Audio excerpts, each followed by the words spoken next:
asalaamaaleykum waa Sénégal asalaamaaleykum waa àdduna tey nag suñu champion Yawou Dial dafa ñëw fii ci studio Bëgg Ndongo TV international ku ne xam na nag xew-xew mag moo am muy Mame Cheikh Niang spécial xawaare sur lendemain tabaski di ci woo waa Pikine Eumeu Sène Boy Niang Ama Baldé 100% Pikine yëpp ku ne xam ne ne Yawou Dial nag boo nee Pikine moom muy dali fort rek Pikine maa bi moom 100% Pikine la doomu Pikine la di wax tamit sur lendemain tabaski ak Mame Cheikh Niang du yomb Yawou ngi nii ndeysaan mi ngi koy préparé wu le jour si sol jasneer yi ànd ak madame daagu rek dem ca Pikine deuxième revue na àndandoo ak Mame Cheikh Niang le petit frère de Ndongo Lo pour xawaare mag boobu di muy amal sur lendemain tabaski yow nooy waajal bis boobu. laa ilaaha illa Muhammadu Rasulullah sallallahu alayhi wasallam ku ma fa dëgg nee ma sax.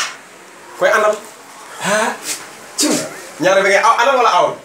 aawul laay àndal. aawul yaay la mais is nga xam ne sur lendemain tabaski du yomb. non. xanaa dëgg la ak Mame Cheikh Niang. nee naa la ku ma fa dëgg nee ma sax. mais is nga xam le vendeur de la Jesner bu mag boobu di Ababacar Mbaye Thiam député leen is nga xam ne sur lendemain tabaski day teew. dëgg la ko mën loo fekk rek na Ababacar Mbaye. du yomb. Mbaye loolu mënta yomb. rek